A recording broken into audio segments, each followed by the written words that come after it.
السلام عليكم. أنا اسمي كنعان الغول من القدس، حاب أسسكم مشروع موطني. وطبعا بحب إني أشارك بإكسبو حقوق الإنسان. يعطيكم ألف عافية.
Welcome everyone, and big thank you for participating and attending our Alternative Human Rights Expo.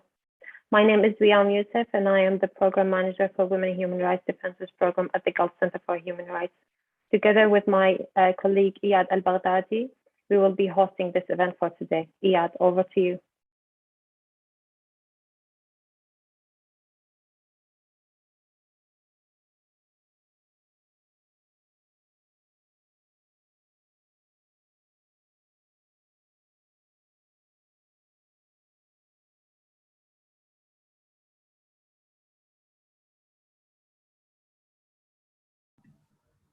Iyad, you're muted. We can't hear you.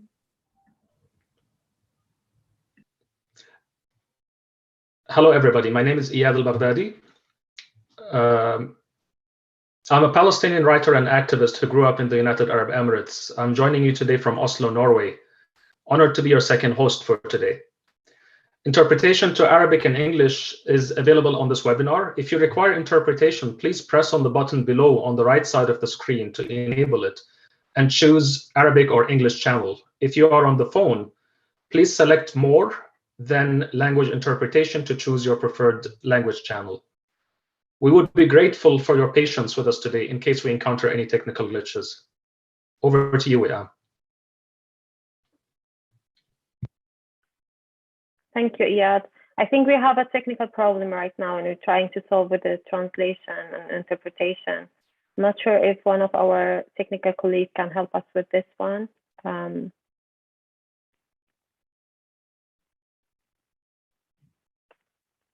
But anyway, if you have any questions, please feel free to post this in the chat box. And I think we will start our program.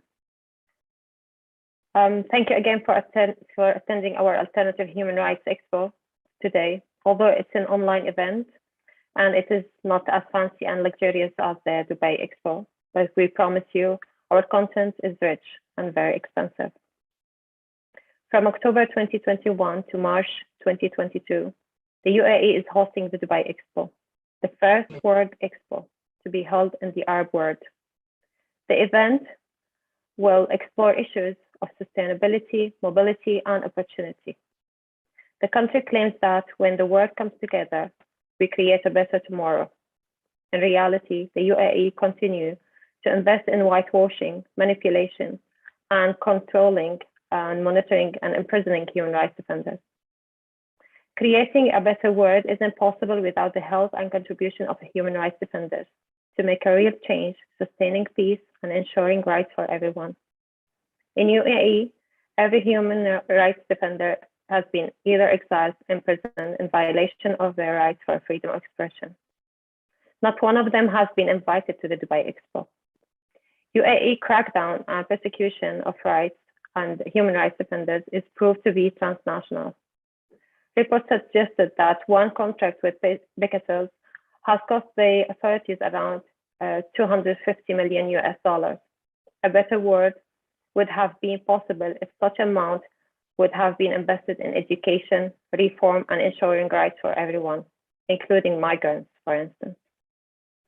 Over 25 human rights partners launched a campaign to counter the narrative of tolerance and openness that the UAE claims to uphold and aims to feature at the Dubai Expo, and highlight the repression still happening in the country, including by holding this event today. Sadly, several participants, including artists, poets, and musicians from the region, were unable or unwilling to participate with us today, fearing of reprisal.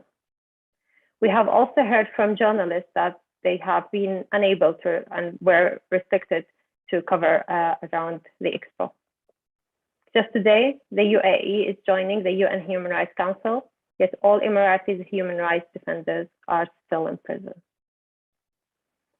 Our colleague will be posting some useful links about the campaign, and we will be very grateful if you can share and sign the petition. And now we move to our panelists.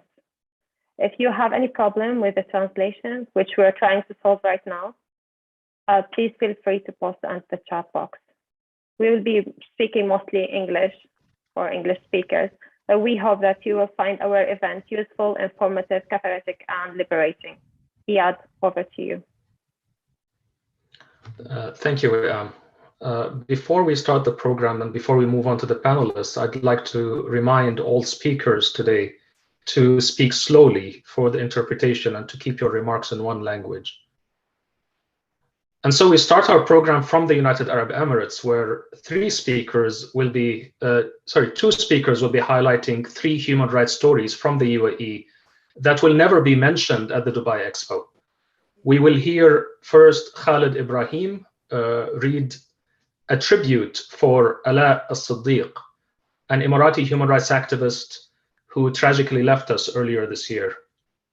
Khalid will then read a poem written by Ahmed Mansour, an Emirati human rights defender currently in prison. And finally, Manu Luksh will present a tribute for Arthur Ligeska, who is a journalism student who was a friend of Ahmed Mansour, who also tragically left us earlier this year. Khalid Ibrahim is the executive director and co-founder of the Gulf Center for Human Rights, founded in 2011. He is an Iraqi human rights defender with decades of experience in the human rights field, including 10 years with Frontline Defenders. Over to you, Khalid. The mic is yours. Thank you a lot, Mr. Rayad, and thanks also to Ms. Wiam. As you see, I have been given the task of talking about my 2 colleagues, Ahmed Mansour and Ala al-Siddiq. It is very painful. I start with Ala al-Siddiq. Ala Muhammad Abdul Razak al-Siddiq, a human rights defender born in Al Sharjah in UAE. She was the executive director of Al-Qasd for human rights and a senior researcher at Wajha Center for Studies. She was also a poet and artist who has become an icon in the MENA region for her passion seeking social justice in our countries and respect for human rights. She advocated strongly for the release of her father, Al-Sheikh Muhammad Abdul Razak al-Siddiq, a prisoner of conscience and a member of the UAE 94, currently serving 10 years in prison for his peaceful and legitimate human rights activities. As a result of her activism, she went into exile in the UK. She died tragically in a car accident in Oxfordshire in UK on the 19th of June 2021. I will switch to Arabic for 1 minute. زميلتي العزيزة آلاء محمد عبد الرزاق الصديق رحمك الله، أيتها المدافعة الشجاعة المدافعة عن المبادئ الحقوقية التي كنا جميعا نتشارك في الدفاع عنها. كنت تلبين النداء دائما في أي نشاط يخص تحسين حقوق الإنسان في بلداننا. الصوت النسائي الشجاع الوحيد الذي كان يمثل الإمارات. هناك أصوات أخرى ولكن كان هو الصوت المغرد أبدا بالحقوق والمطالب بإنصاف سجناء الرأي. كانت قد بدأت بقضية والدها السجين الشيخ محمد عبد الرزاق الصديق، ولكنها انتهت لتدافع عن كل سجان الرأي، أولا في بلدها وبعد ذلك في البلدان المجاورة. إنها أيقونة للحرية والمطالبة بها، إنها أيقونة للشجاعة الحق والدفاع عن المبادئ الحقوقية. رحمك الله أيتها الزميلة العزيزة.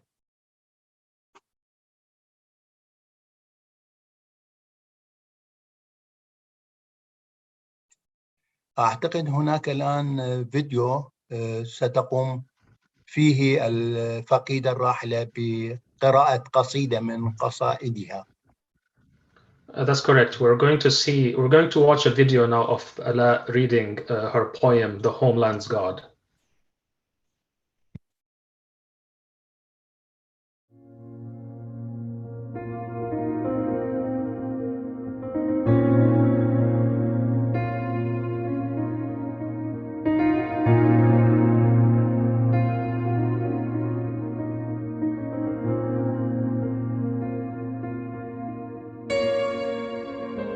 يا إله السؤال وقفنا، وحين غشتنا رعشة الشك جمدتنا غواية، بردا طويلا حسبناه لحظة، إذا هو عمري وعمر صديقي وعمر طريقي، ولم أعد للسؤال الثقيل أمام النهاية.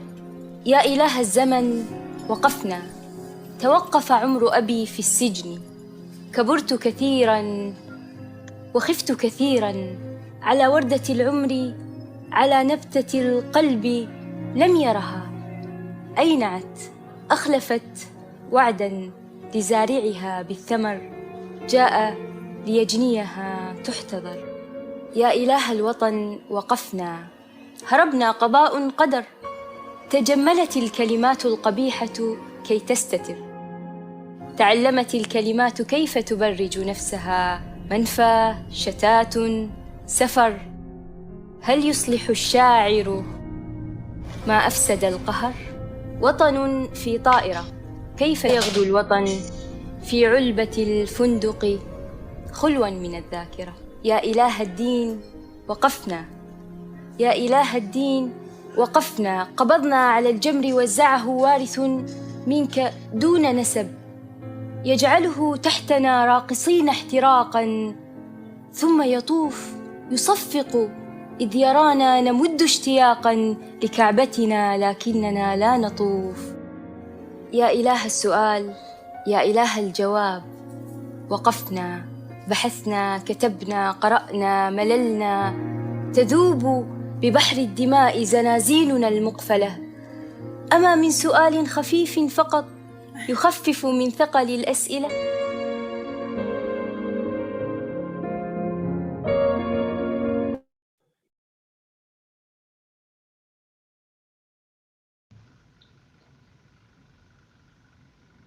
Rahmatullah alayha, may she rest in peace. Khalid will now introduce Emirati human rights activist Ahmed Mansour in English, and he will present some of his poetry. Please continue, Khalid. Thank you, Mr. Rayad. Thank you a lot. And a lot of thanks to everybody for attending this event in solidarity with all the prisoners of conscience in UAE. including our colleagues. So my dear colleague Ahmed Mansour, the last human rights defender in the UAE, a prominent blogger and one of the prose poets of the UAE. He was born in 1969 in the Emirate of Ras Al Khaimah. He was imprisoned for his peaceful and legitimate work in the field of human rights. That was on the 20th of March 2017, and has been placed in solitary confinement since that day until now, which is a deliberate torture by the state security apparatus, only for him and other prisoners of conscience and female prisoners due to their peaceful activities in the field of human rights. Although he was a key member of the literary magazine Ru'a Visions between 1989, 1991, and one of the founders of the literary group Al-Shahadin, Beggars in the Emirates, 1989, in addition to his early relationship with writing, his first poetry collection, Beyond Nothing, was not published until the year 2007. This poetic collection contains 29 texts in which all of the human suffering and torment and the perplexing hardship he is going through are manifested. Ahmed was able to translate in his poems a number of human feelings saturated with pain and complaint in a delicate context, as it reflects a dream in a world filled with love, peace, and sunlight.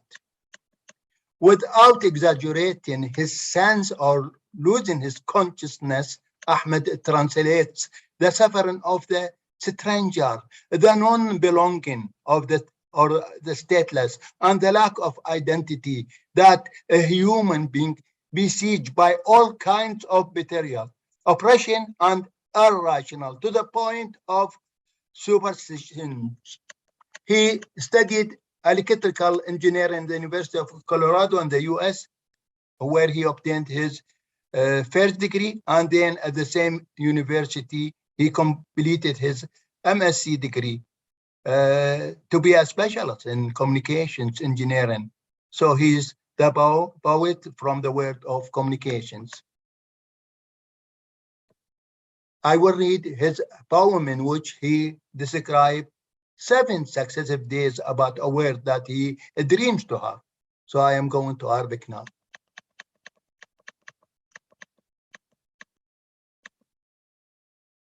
سأقرأ قصيدته التي يصف فيها 7 أيام متتالية عن عالم يحلم به.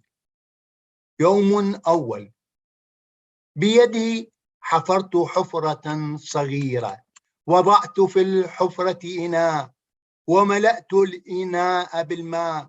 أمام الإناء مهدت الأرض، وعلى جنباته خرجت حجارة ناتئة.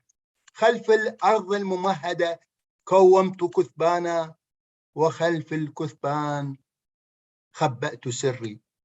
اليوم الثاني أو يوم ثاني، من سري صنعت غيوما صغيرة ونثرتها فوق الحجارة والماء والسهوب. خلف الغيوم ألصقت نجوما صغيرة وقمرا وحيدا. نفخت في المشهد برقة، سرت رعشة خفيفة فيه، فثبتت النفخة في الجبين.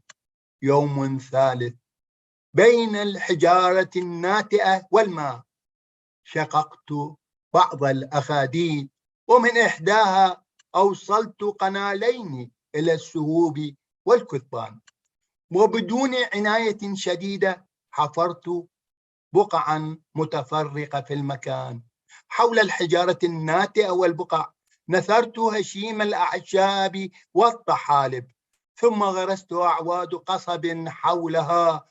كررت ذلك وتركت الكثبان تستوعب النفخة. يوم رابع، قرب الماء بنيت كوخا من الأعواد، للكوخ نافذة في كل جهة ولسان على الماء. في الداخل وضعت أريك لشخصين وموقدا وحيدا للماء. صنعت قاربا بشراع وشددت القارب في اللسان.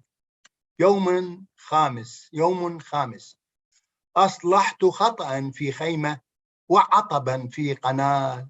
قلمت حواف الأعواد ورتبت بعض الجداول بين أعواد القصب. أنزلت عاشقين وغلفت المشهد بعثمة شفيفة. فوق العاشقين أمطرت الغيوم وعبر السهوب جرت الوديان من الجبال الناتئة وامتلأت الجداول بالماء. أعواد القصب اخضرت واهتاج هشيم الأعشاب وتبرعمت الطحالب على البرك. النفخة أخذت تلهو فأنجبت ريحا تدغدغ الشراع المسدل عند اللسان.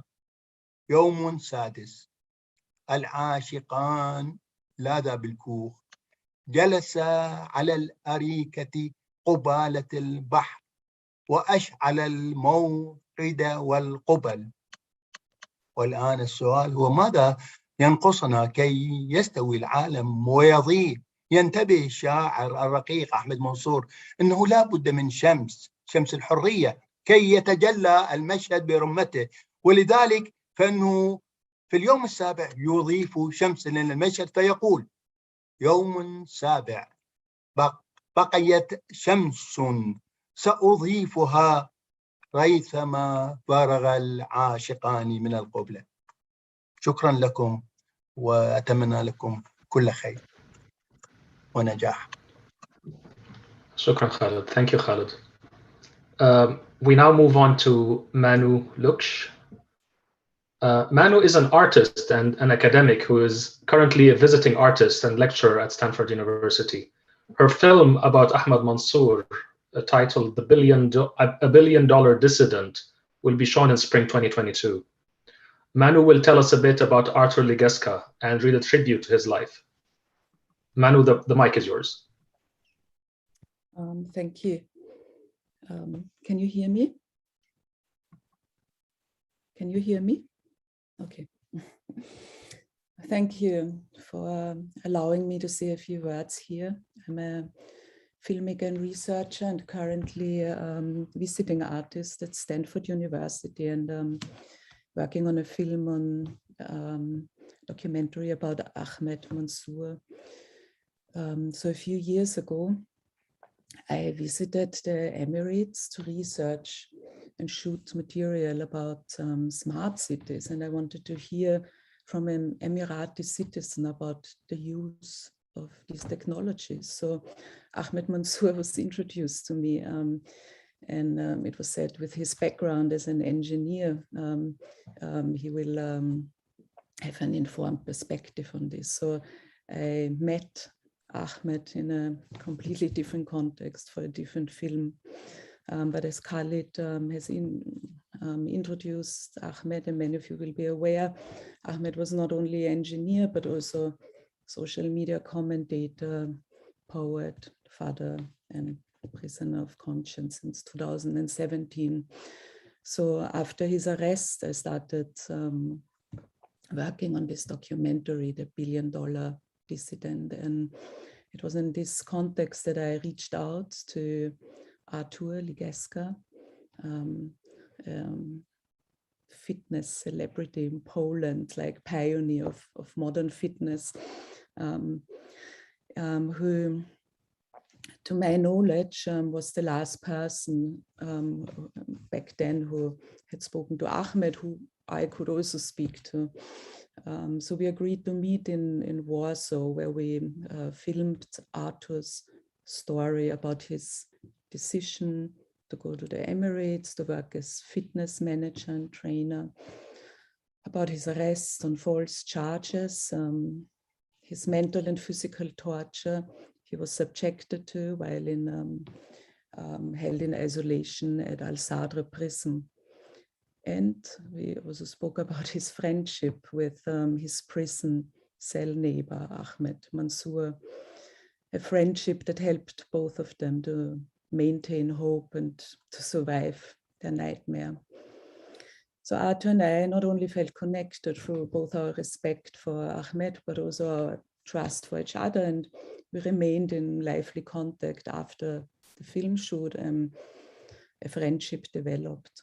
So the documentary you're going to see an excerpt of, Sing and Cry, Cry and Sing, is a tribute to Arthur, who showed that even if everything is taken away from you, you can find freedom inside you and make choices of what you feel is right. And it's also a tribute to the jolly Arthur, always ready for a laugh, who I miss very much. Thank you.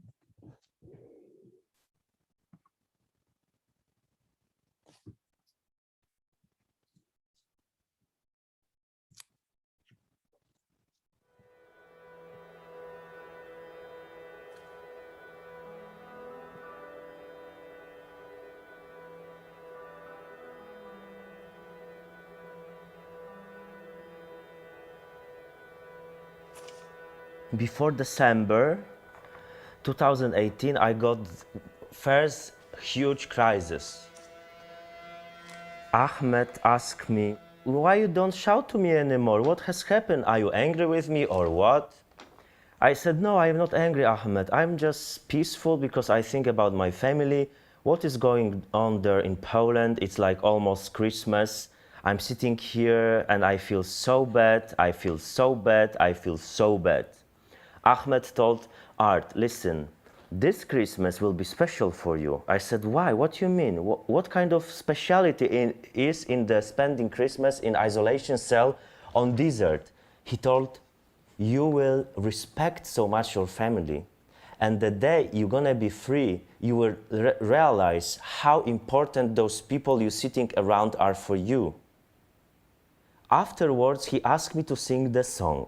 I said, what kind of song I should to sing you? He told me, sing some very nice Christmas song, but not in English, in Polish. I said, but there is no reason to sing here the Christmas song if God, my God, is not even hearing me from here. He told, your God is listening to you from here because your God means my God. We have just different way of expression. And I started to sing. With the first words, I started to cry as a small boy. He told me, sing and cry and sing. So in the end of the song, he told me it's beautiful how much emotion you put to present the song to me. It's incredible, my dear friend. So now I'm going to sing you some Muslim song. I said, okay, let's start it. And he started to cry. He was crying like crazy.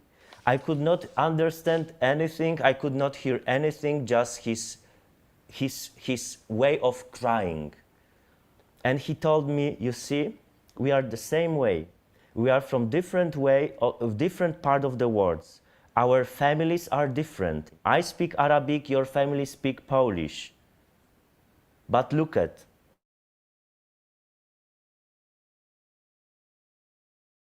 how much you are crying because you miss them, the same way like me.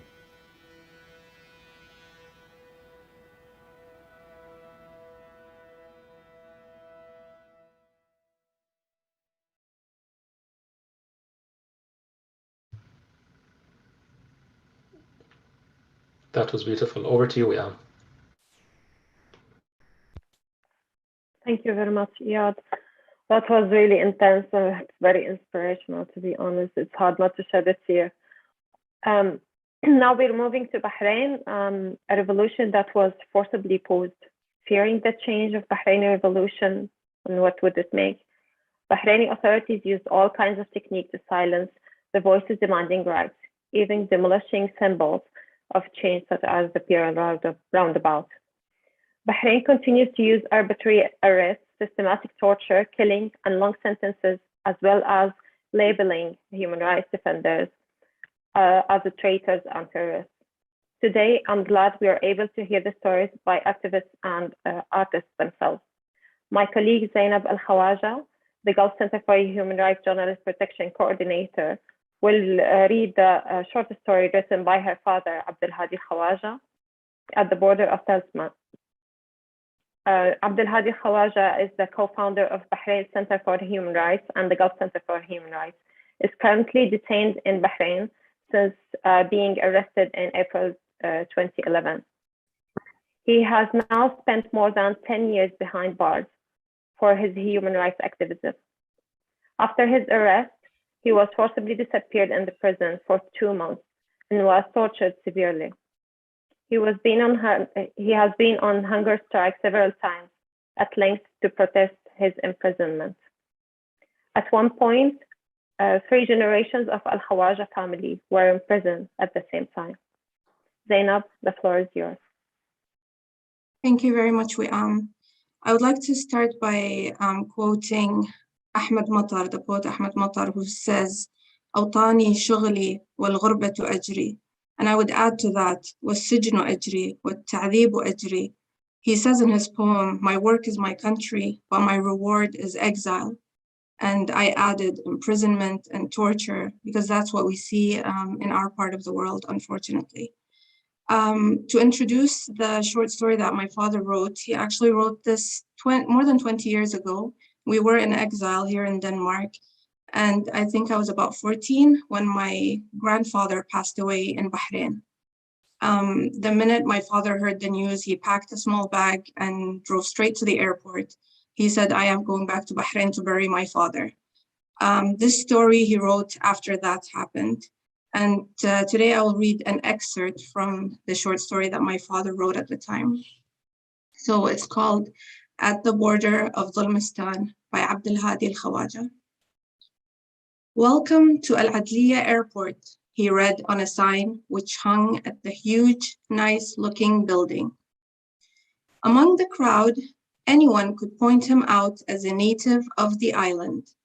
From his ancestors, he inherited the light brown skin, dark hair, thin body, fairly big eyes, and the light touch of sadness on his bony face.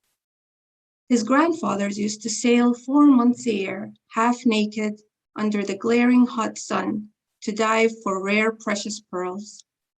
They would desperately look for the pearls of their dreams, which were guarded in the bottom of the sea by the murderous sharks, and awaited for on board by the greedy shipmaster.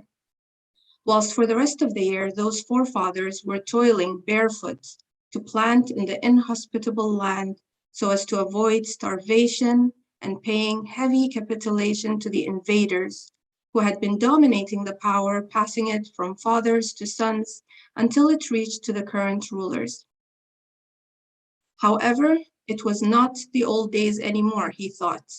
Neither was it the near past when he himself, as a member of the politicized student movement, was detained many times and subjected to physical and mental torture, leading him to flee the country and to undergo long-term mental treatment.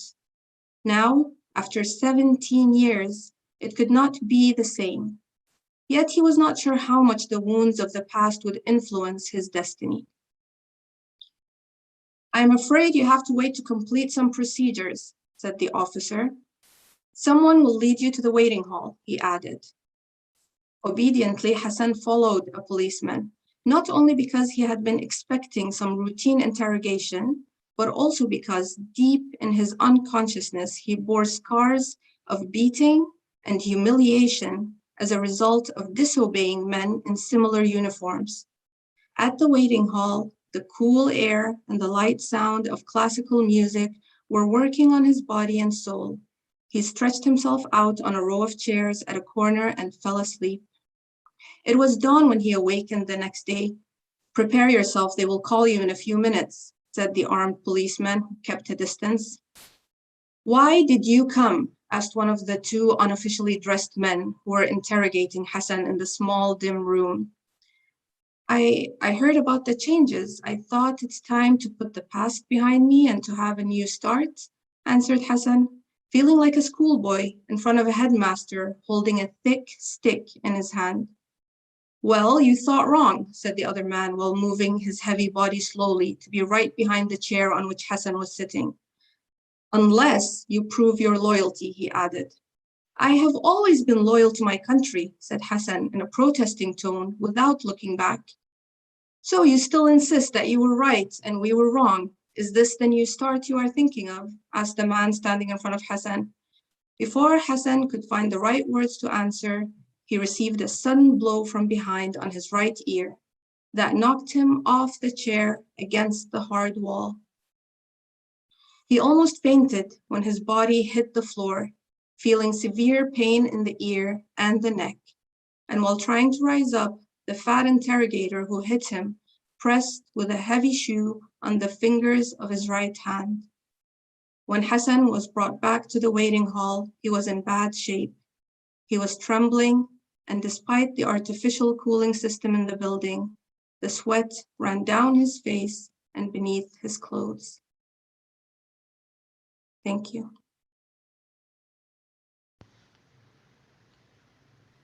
Thank you, Thank Zainab. you very much. Thank you very much, Zainab. Ayad, over to you. Thank you, and thank you, Zainab. From Bahrain and from Abdulhad al-Khawaja, it seems most appropriate to move on to Palestine. Last year, the Bahraini government completed a cynical and undemocratic agreement to reward Israel's treatment of the Palestinians by establishing diplomatic relations. A few days ago, large protests took part in Bahrain, denouncing both the brutal Bahraini regime and the brutal Israeli regime, and expressing solidarity with the Palestinians. Meanwhile, Palestinians continue to resist, and one of the most powerful ways to resist when they want to exterminate your culture is to produce art.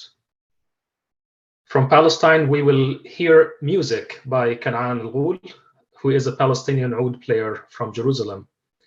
We will then view an online art exhibit by Malak Matar, who is a young Palestinian visual artist. And finally, we will hear a live music piece by Jouan Safadi, a Haifa-based musician, singer, and songwriter. Starting with Kanaan.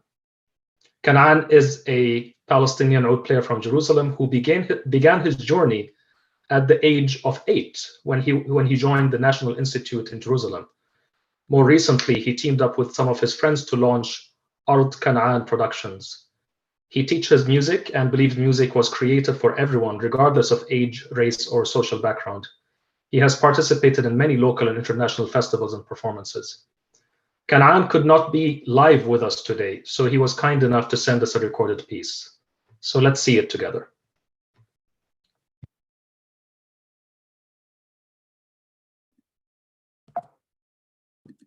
راح أعزفكم كمان وصلة فلكلورية فلسطينية.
Amazing. I couldn't help see so many people swaying to the music. Next, we move on to meet Malak Matar. Malak's style is described as powerfully expressionist. She grew up in Gaza, and she first started painting at the age of 13 during the 51-day Israeli military assault on Gaza in 2014. When she was unable to leave Gaza, she showed her paintings to the world through social media. Her art was later featured in many exhibitions across the world. Malak, I'm honored to welcome you and give you the mic to introduce your art. Please go ahead. Thank you so much, Iyad, for this introduction, and thank you for having me today. It's such a pleasure. First off, I grew up in the Gaza Strip, and as a little girl, I was told that the Gaza Strip was not my home. So I grew up with this crisis, like, where is my home? And I was only able to visualize it through my grandparents' narratives. And I felt quite sad because the story of how they were expelled from their homes in a village of Al Jora and how they moved to the Gaza Strip as refugees with nothing on their hands except the key, because they believed they would return within a few months. And it's been over 73 years. So going back to school, I was meant to write my name for registration, write my name and the city of origin, and also contact information. And I was always finding this quite strange that the majority of the class were actually refugees. And this explains the fact that the majority of the people, or the Palestinians in the Gaza Strip, are refugees. And this by itself is an oppression. I remember when I was in school doing my final exams, I was just 8 years old. And suddenly we had this emergency that we needed to leave our school and go home. And that was quite strange too, because I had my final exams. And then I learned after that it's actually an attack, or like, it's the politically correct word is attack, but it was actually a massive Israeli aggression on my people, on my land, and on my neighborhood. So the worst part in my story is the repetition. I'm 21 years old, and I have survived so far 4 major Israeli assaults. But how I became an artist, after surviving my 3rd war in the 2014 attack, I wanted something to express myself. I come from a very artistic family where, like, art and poetry and music were seen to be a powerful way of telling the story and also expressing myself. I started making sketches of the losses that I've seen, of my neighbor who was killed, of my classmates who we had lost, because I believed when I was back in the school that in the chair I was in, I might be sitting on a chair of someone who has lost his life. So I hear the stories, I become very close to the stories of other students crying in the beginning of the classes of the loss of their father, the loss of their mother, the loss of their cousins. So it was a very quite depressing situation, and that influenced my art. So my art for me, like, was a way of telling the story, and later it was a way of activism.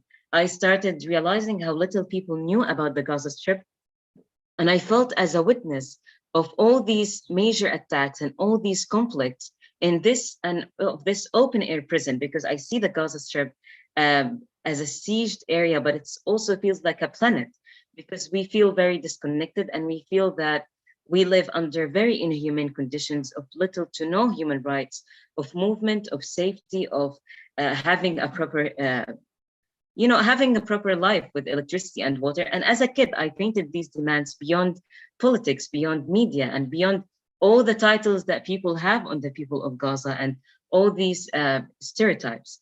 So I have recently published my children book, which is one of the very rare bilingual children book based on my story. I called it Grandma's Bird, after the damage of the Israeli tanks on my grandmother's house, and how I exhibited my artwork and spoke at like one of the most known universities around the world, over 70 to 80 exhibitions.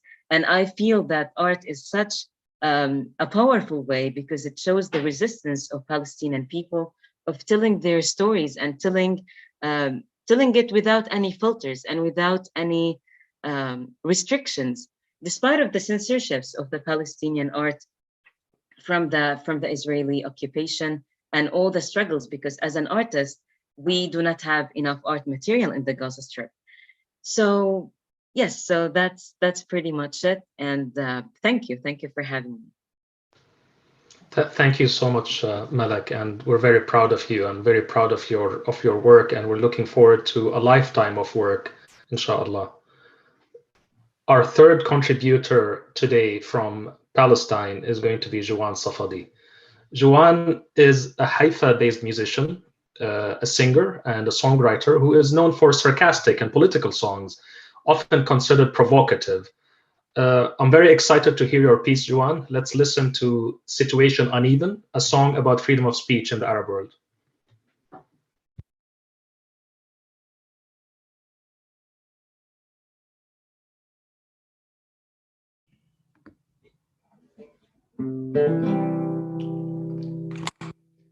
أنا جوان صفدي من الناصرة، أعيش بين الناصرة وحيفا، والحال مايل.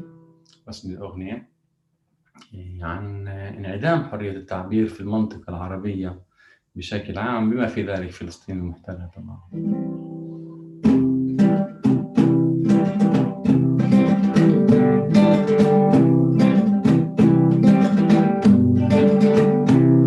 الحال مايل يعرف ضاق عليا، حيران أعيش بأمان ولا بحرية. الحال مايل يعرف ضاق عليا، حيران أعيش بأمان ولا بحرية. الحال مايل يا إخوان وممنوع الثمر، حاسس جواتي بركان بده يتفجر، حاصر عقول العربان بمليون خط أحمر. والحال مايل يا إخوان وضاق عليا، الحال مايل يعرف ضاق عليا، حيران أعيش بأمان ولا بحرية. الحال مايل يعرف ضاق عليا، حيران أعيش بأمان ولا بحرية.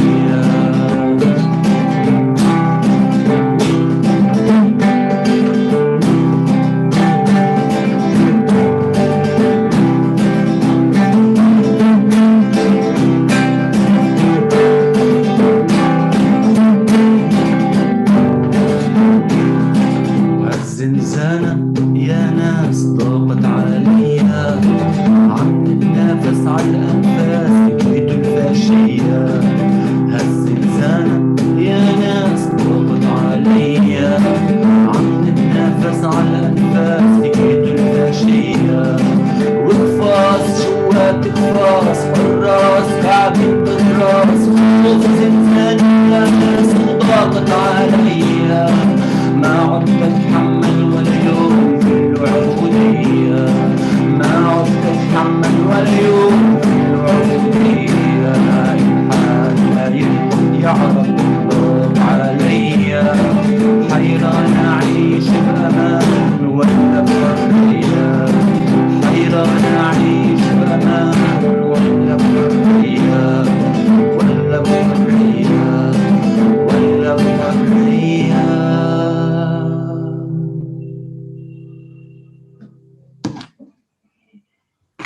شكرا.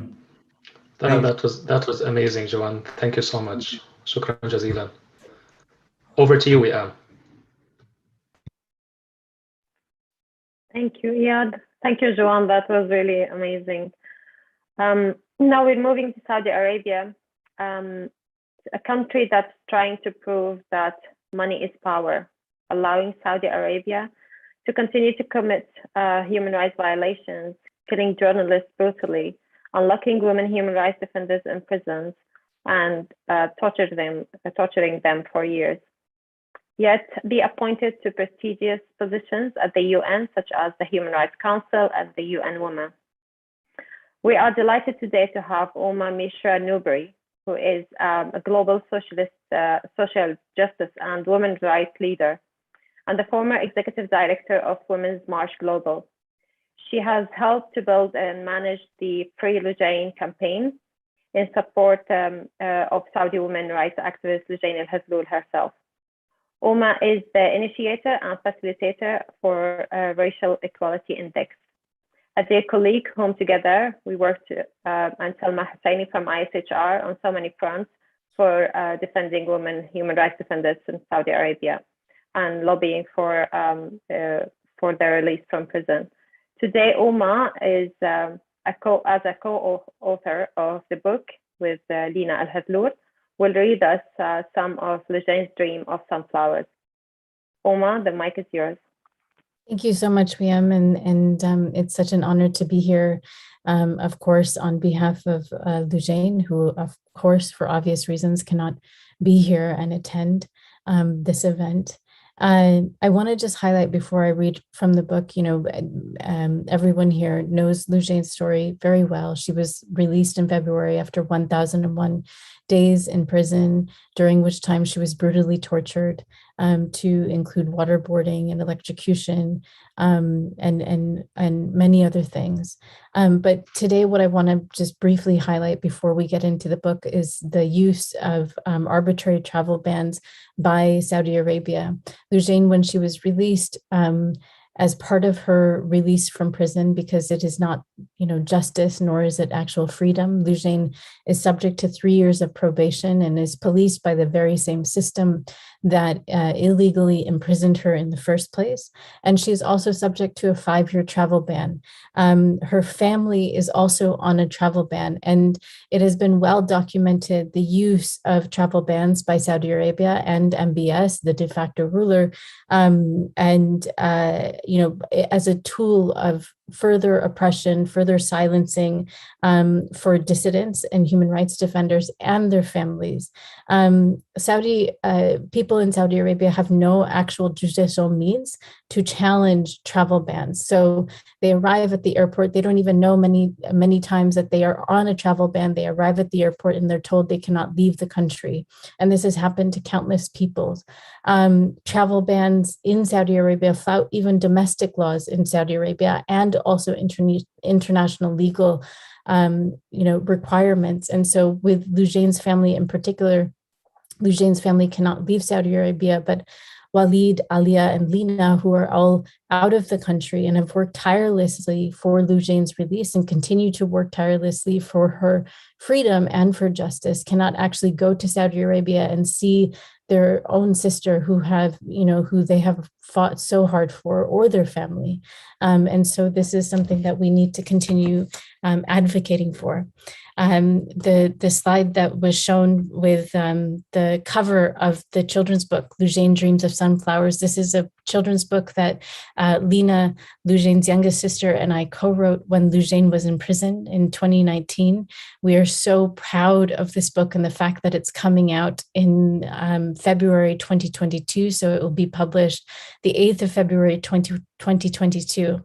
And I'm going to read now from the first half of the book for you. This is a story that's 100% inspired by Lujain. How could it not be? And for us, it was really important to not only tell the stories of Lujain, but also ensure that the stories of women human rights defenders and those that have worked tirelessly for women's rights are not lost, because that is exactly what Saudi Arabia and other oppressive regimes are counting on, that we forget the work of human rights defenders, that we forget the work of activists, that they go silent. And so this is another further attempt on behalf of the campaign to ensure that Lujain is not forgotten, nor is any Saudi women human rights defender forgotten. So with that, the first half of the book, Lujain Dreams of Sunflowers. Every morning when Lujain woke up, she squeezed her eyes shut and remembered what she had dreamed the night before. Lujain always dreamed of two things. She dreamed she could fly, and she dreamed she would fly to a place her Baba described as the carpet of 1,000,000 sunflowers. After getting out of bed, Lujain followed her Baba into the garden and waited for him to open the door of the shed so she could catch sight of their wings. First, her Baba would take out his own wings, then he would hand Lujain hers. Lujain put on her wings and ran around the garden pretending she could fly. Once her Baba's wings were on, he smiled at her, then leaped into the sky. Lujane watched as her Baba soared, becoming smaller and smaller in the blue sky. She lifted her arms to the sky as her Baba disappeared from view, wishing she could fly with him. But because Lujane was a girl, she was not allowed to fly. On school days, Lujane walked to school with her brothers and sisters. She stopped to take pictures with her camera of any color she saw, besides the gray of cement and the beige of sand. She gave her Baba her camera film so that he could get the pictures printed. Every week, Lujane would add the pictures to her ever-growing wall of colors. In the center was a photo her Baba had given her. It was the most colorful one of all. Often when she looked at it, she would close her eyes and touch the picture, imagining she could feel each color in it, and even imagining she could hold each color in her hand. The brightest blue, that was the sky, the deep green of the leaves and stems, the crown of yellow petals, and the black seeds of each sunflower. Floating in a sea of color, Lujane felt free, as if she could do anything. Lujane wondered if she would ever be able to see the sunflower with her own two eyes. So at dinner time, she asked her Baba if she could go with him. Lulu, her Baba said lovingly, the only way to see the sunflowers is to fly over to where they are. But I don't know how to fly, Baba. One day, Lulu, you will. What wonderful news. At school, Lujane told her friends that she too would fly someday, but they called her silly and laughed at her. In the courtyard, her friend Ali tapped Lujane on the shoulder. You should stop telling people you're going to fly, he said. But Ali, one day I will. Don't you believe me? You know that you can't, Lujane. Girls are not allowed to fly, said Ali firmly. Lujane gathered up her courage and said, you will get to fly. I should be able to do the same. Thank you so much. Amazing. Thank you so much, Uma, for this. Yeah, it's over to you. Thank you so much. That was very touching. We're moving on to Sudan now. And from Sudan, I am honored to introduce my dear friend and colleague, Khaled Al-Bey. Khaled is a prominent Sudanese artist and political cartoonist. And as you know, nearly 3 years ago, the Sudanese people rose against their dictator, Omar al-Bashir, and after months of relentless protests, they toppled him. And the country is now living through a turbulent transition period. And there are attempts by many countries, including and especially the United Arab Emirates, to abort its democratic transition. Khaled has been producing art, political art, for over a decade. Khaled, the mic is yours. And feel free to introduce samples of your work. Please go ahead. Assalamu alaikum, everybody. Thank you so much. I'm very honored to be here, and I'm very honored to be introduced by my great friend, role model, Iyad. I'm very touched, being here and hearing all these stories, and this reminds me of why I started doing this work 10 years ago with the Arab Spring, or a few years before the Arab Spring. It was because of the solidarity between all of us here in the region, realizing that we have the same fate, where we are fighting the same fight, and it's not just silos. And this theory that they're trying to convince us of, that if al-amn wal-aman, if you have your safety and build a wall around you, you'll be okay, and then don't care about the country next to you or the people next to you, or don't care about your neighbor and don't care about your brother. This is where they want us to be. So this event is an example that some of us still see the importance of that, fighting against the huge media machine that tells us that we should be apart and that human rights are not important. My name is Khaled Al-Bey. I'm a political cartoonist and artist from Sudan. I grew up in Doha, Qatar. My father came here in 1989 after Bashir came to power. So I had a personal vengeance with al-Bashir because I grew up outside of Sudan, just like thousands of other Sudanese in a huge brain drain that happened after the revolution. I grew up in Doha with 20 nationalities in my class. We had everyone from the Indians to Pakistanis to Moroccans to Palestinians. So this is what really made me realize how we are all the same. We're all fighting the same machine. And kind of what really attracted me to everything, all the other causes was our jokes are the same. The satire is the same. When I say a joke about Sudanese president, it's the same joke that the Egyptians would say, or the same joke that other nations would say. Of course, we all talked and whispered the jokes to each other, but everyone had the same jokes with just different presidents. So this is where I started drawing, and this is where I continue to draw until today. I was drawing a cartoon a day for 8 years, and it definitely wasn't something that I intended to do, but I felt like something that I needed to do. Again, I'm very honored to be here, and I'm going to leave you with a few of my works. And please follow me on social media, ask any questions. And again, I love the solidarity that we have here, and this is what needs to happen all the time. From Iraq to Bahrain to Egypt to Sudan to Morocco. And this is really a world problem. It's not really only our problem. Thank you very much.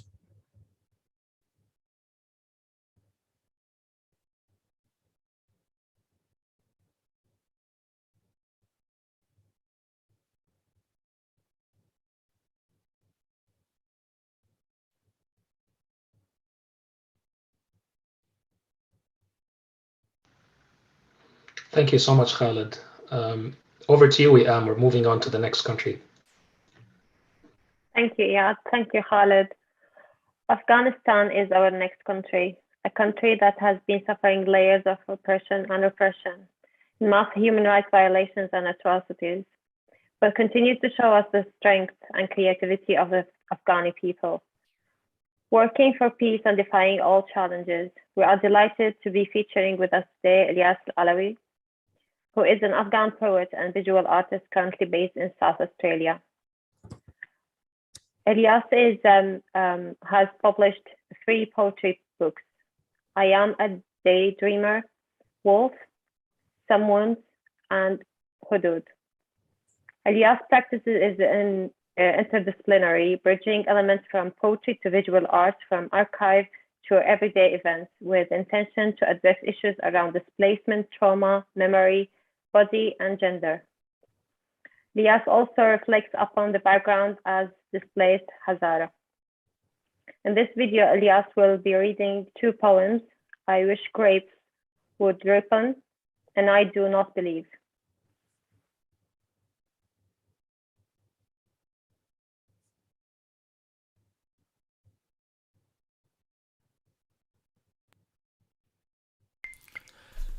I wish grapes would ripen, the world become drunk, the streets stumble, brush against each other, presidents and beggars. I wish borders could become drunk, and Muhammad Ali could see his mother after 17 years, and Amina could touch her child after 17 years. I wish the grapes would ripen, Amur River would bring up his best-looking sons, Hindu Kush Mountain would free her daughters. For a moment, guns will forget to tear apart, knives to slash open, pens would write fire as ceasefire. I wish mountains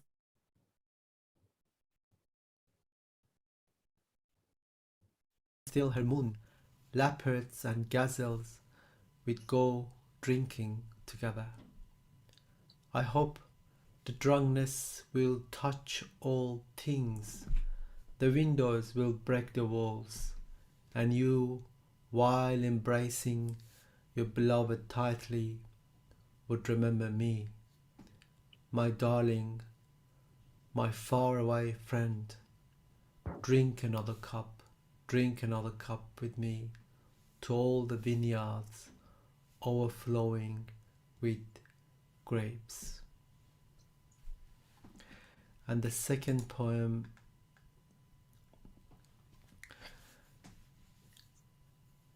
my beloved, if death be here for you, let it be in tuberculosis form, or the form of bitter cold, not as prey of suicide bombing.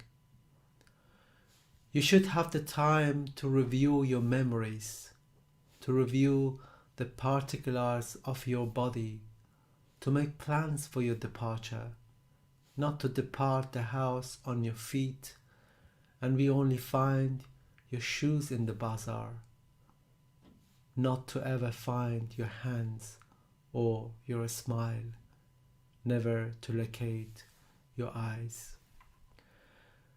With my own eyes I ought to witness your death, your final breath. My fingers should touch your eyelids to close. Otherwise, no one will believe it forever. I myself will not believe it. Thank you.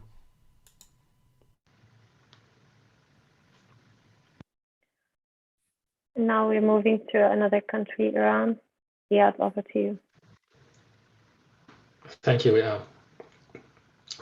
So yes, we are moving to Iran, where once again we wish to platform Iranian voices that will never be given a platform at Dubai Expo 2020. My friend Gisu Nia will be reading poetry by Golrokh Irai. Gisu is a human rights lawyer and the director of Atlantic Council's Strategic Litigation Project. Gisu will tell us a bit about Golrokh and will read a couple of her poems. The mic is yours, Gisu. Thank you, Iyad. It's really an honor to be here with all of you and to hear everybody's art and poetry. It's really humbling and touching. Golrokh Ebrahimi Irai should really be here herself to read these poems. It really shouldn't be me doing it on her behalf, but she can't be with us because she is in jail. And she's a very well-known prisoner of conscience in Iran. She's a writer, she's a human rights defender, she's a women's rights advocate, and she began serving a 6-year sentence in October 2016 because of the attention that she was bringing to the practice of stoning. So in Iran, as some of you may know, they adhere to a form of Sharia law, and it's criminal law that advocates for these types of punishment. And stoning is among them and is often applied in moral offenses against women. It's applied a lot to women. And so she was raising attention about this practice. And because of that, simply for that crime, she received a 6-year sentence. She was originally arrested in 2014, and she was arrested alongside her husband, Arash Sadeghi. They were actually both in prison, and then Arash was released last year, I believe. So he's on Twitter and able to express his voice, but unfortunately his wife is still behind bars. At the moment, just one quick thing to note about where Golrokh is at the moment, her condition is not great because she had been transferred from Evin prison, which is sort of the main, very notorious prison in Tehran where political prisoners are kept, to Garchak prison, which is outside of Tehran, and it has horrible, horrible conditions. So she was being sent there in a quarantine section in 2018. She was transferred back to Evin prison in solitary confinement in December 2020. And now she has been transferred yet again to another prison in Mazandaran,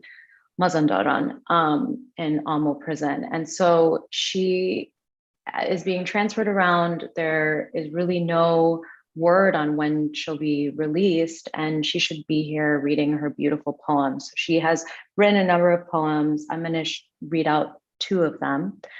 that I thought were really significant. The first one is entitled Couples in Prison. And the reason that's significant is because her and Arash, her husband, were an example of this couple in prison. And unfortunately, this is the story of so many Iranian activists who militate for their rights and often find themselves on the wrong side of the Iranian state. Couples in prison. You are under the sky of the same city, just a little bit farther, and a wall between us, as deep as a handspan. We drink tea without each other and shape clouds in our dreams together. We experience not being with each other, and together we watch the trace of migrating birds. Our date will be kissing the first star that twinkles at us every night.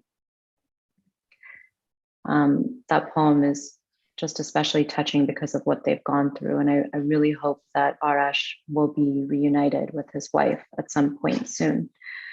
The second poem is called For Gisu, the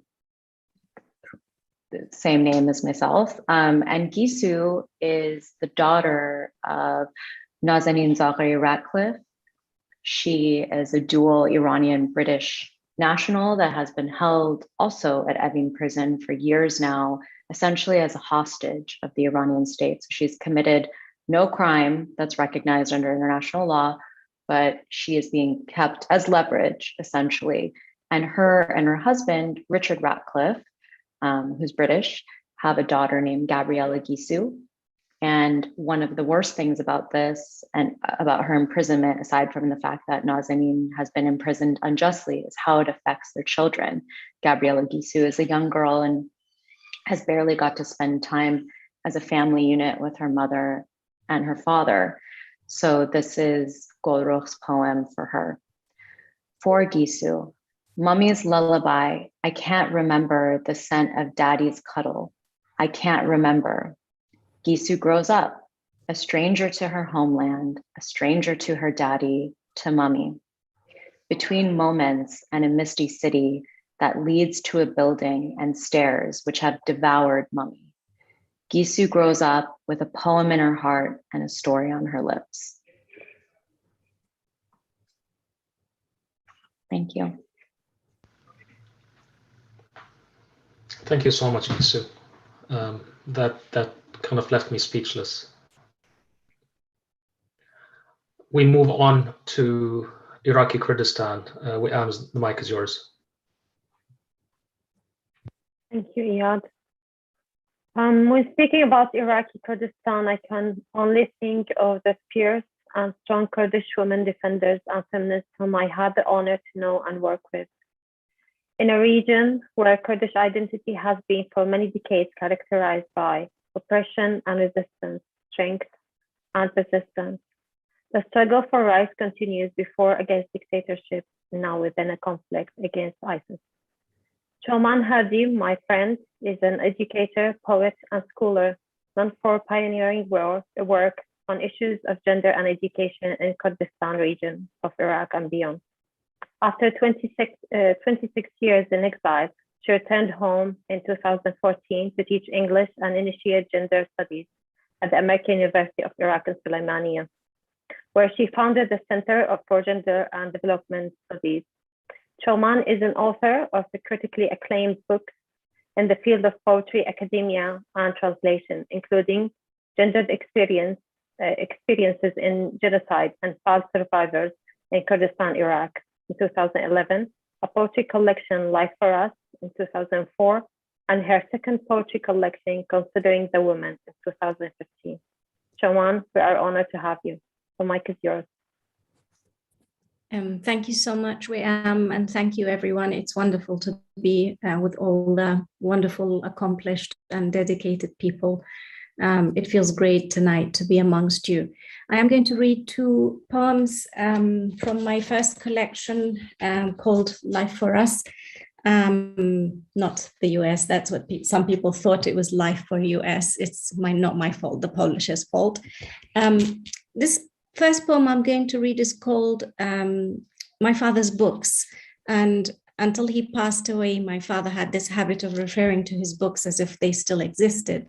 So every time somebody mentioned a book, he would say, "Oh, I have that book." And my mother always reminded him, "You had that book," because several times in his life, when he had to flee to exile, he had to abandon his books, bury some of them, burn some of them, give some of them away. And this poem is about the last time I watched him do it in 1988, when we left Iraqi Kurdistan in the midst of the Anfal genocide, the gassing of the Kurdish villages. So in the poem, the books speak for themselves. My father's books. It was autumn 1988 when my father's books dispersed. One by one, they came off the shelves, cleaned themselves of his signature, and grouped, choosing different fates. The books with conscience divided, the stubborn ones set themselves alight. Too rebellious in their objection, they chose death over life in the dark. The others preferred a hiding place. Hoping to see the light again, they packed themselves into a luggage bag, buried themselves in the back garden, to be recovered many years later, crumpled, eaten by the damp. The rest chose more stable homes where they wouldn't be abandoned again. They shone on other people's shelves, keeping their secret to themselves. And the second one is a shorter poem. It's called His Boots, and it is about Saddam Hussein's boots. When I was growing up in the 1980s, he was always wearing military clothing, and there was always a war with Iran, with the Kurds, later with Kuwait, with America. So this poem was written in the aftermath of 2003 war, when he went into hiding. And I imagined that moment when he had to transform from a very brutal and aggressive dictator to an old man on the run. I also imagined an old woman whose son was possibly killed by the dictator, watching or witnessing this transformation. His boots. The old woman will always keep those boots. On the day when things were ending, she was leaning on her stick in disbelief when a car with black windows slowed down. She watched the back window open fast, and there he was, the dictator, suddenly looking old and frail, dropping his military boots and replacing them with old men's shoes. Then the window closed and the car took off, leaving dust on the pair of boots, still warm and moist from his feet. I wanted to humanize him a little bit, that he sweated like the rest of us out of fear. Thank you so much for this opportunity, and wonderful to be amongst you tonight. Thank you. Thank you, Chawan. Thank you very much. That's amazing. Iyad, over to you. Thank you so much, and thank you, Shawman, and thank you, Wiam. So we move on to Yemen, a country of beauty wounded by war. The UAE has been one of the countries that is most deeply involved in the devastating war in Yemen, another thing that won't be talked about at the Expo 2020. In this section of our program, we're going to see an online art exhibit by Maha Al-Umairi and a poetry reading by Fatima Rashad. Maha is a self-taught artist born in Taz in Yemen, who is currently living and working in the United Kingdom. Maha, I'm honored to pass the mic over to you so that you can show us and tell us more about your art. The mic is yours, Maha. Thank you so much. I'm very, very happy to be here today. And thank you so much, guys, to give me this opportunity. I mean, as an artist, I never thought that I will be like defending for human rights. I mean, I have been always with fighting for freedom and finding a voice for women, but I didn't think that it will come to this stage where we all have to fight for human rights, because none of us have any rights at some point.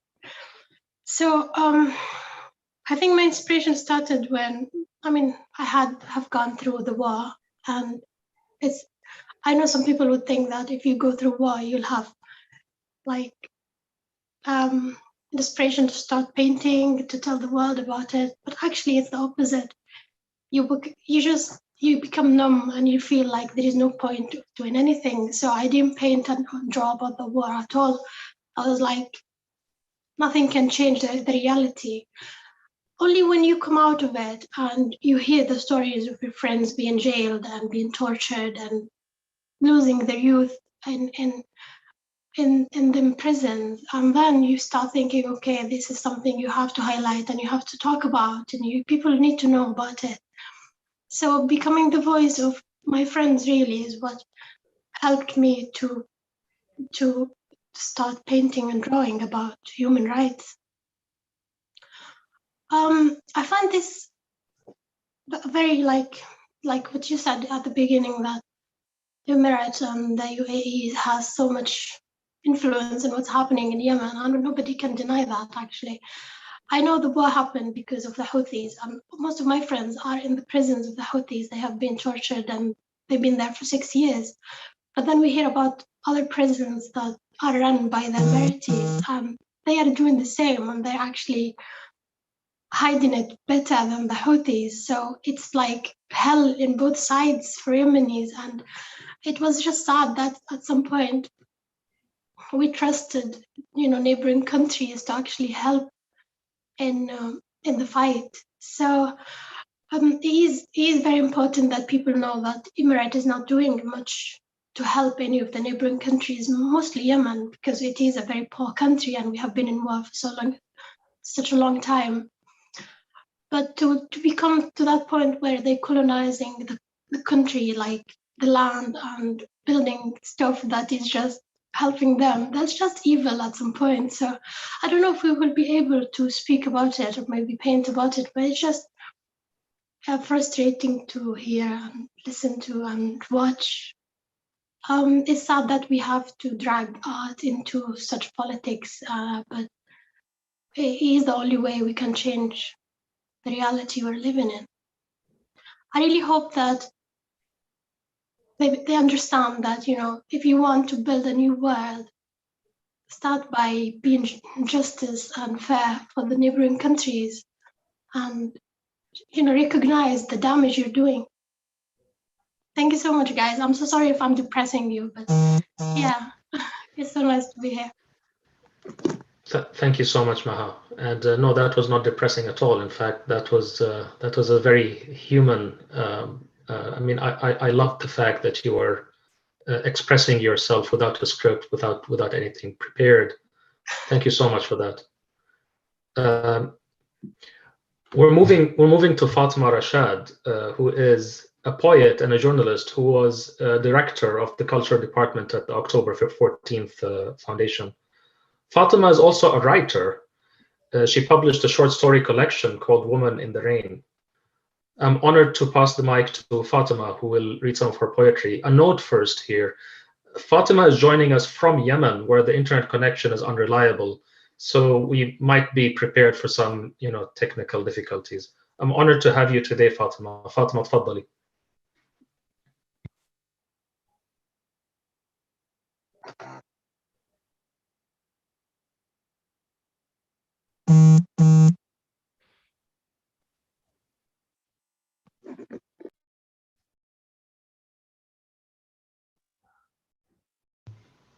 Do we have Fatima on?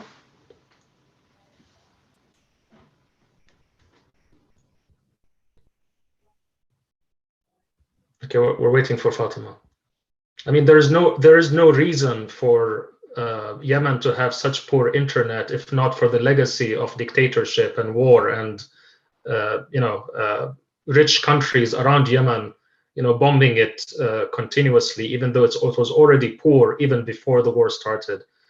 But let's have some patience a little bit until Fatima can join us.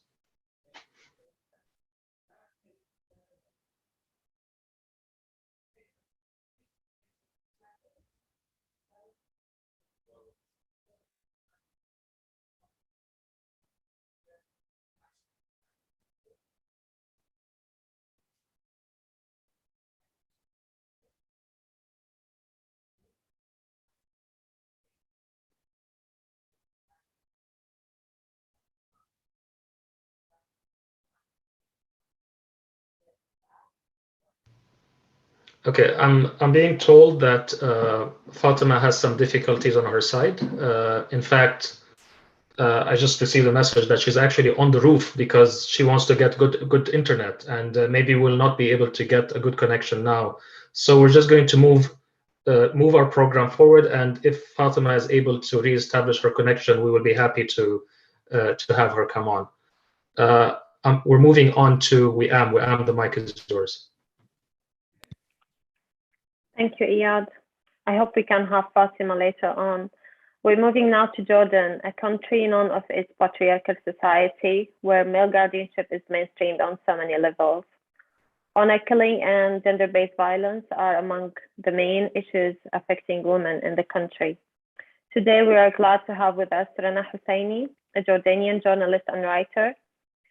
She's gonna read from Years of Struggle, the women's movement in Jordan.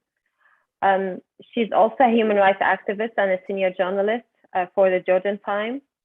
Rana focused on social issues for over 25 years with special emphasis on gender-based violence and brutal crimes against women, known as a family honor, by the name of family honor. Husseini has earned 10 local and international awards, and she serves in several boards and also held some positions as national committees for denaming and rehabilitation. Rana, we're happy to have you with us. The mic is yours. Thank you very much. And hope all is well. Hi from Jordan. Let me just fix my camera a little bit. Okay. Is it okay if it moves a bit, the camera? Yeah, of course. Can Wherever makes you comfortable. Yeah, we can hear you. Okay. So thank you very much really for this important opportunity and for inviting me to be part of this amazing event and you know, to hear people's stories. Today I'm going to talk about my latest book that I've just published. It's called Years of Struggle, the Women's Movement in Jordan. And basically this book is published by the German organization Friedrich Ebert Stiftung. And they supported this book, and it's free. Actually, you know, you can anybody can access this book free. And the reason I decided to write this book is because I felt there is no documentation regarding the women's movement in Jordan in a book. So I decided to compile stories and the history and the path that the women in Jordan went through over the past 80 years to get where we are today. And I focused on the last 20 years and the accomplishments that took place during that period. So I would like to read some part of the book. I will focus on the section where it's about the impact of the so-called Arab Spring. And I will start by reading. The decade began with what is known to many as the so-called Arab Spring, during which multiple demonstrations broke out across the Middle East and North Africa region, whereby people were calling for reform and the removal of a long-term political leaders' regimes. Although the regime in Jordan was able to maneuver through the most radical regional and national challenges, the impact of the so-called Arab Spring nevertheless was felt in the country. Demonstrations and calls for political and economic reform were initially consistent but waned after some, including neighboring countries, disintegrated into violent civil wars, and Jordan had to brace itself for the influx of refugees who again flocked its border from affected countries. Assistant Secretary General of the League of Arab States, Ambassador Dr. Haifa Abu Ghazali, a Jordanian woman rights activist, described the situation in the Arab world in the first 5 years of the 2010s as complex and presenting an awkward equation for emerging modern Arab democracies. The complicity lay in the fact that there was emphasis only on political rights, but a reluctance by some opposition or emerging democratic parties to take serious positions toward women's issues. And despite some advances on democratic and political rights, The status of women has not improved in most Arab Spring countries, and the social, economic, and political demands made by women groups in these countries have not been fulfilled.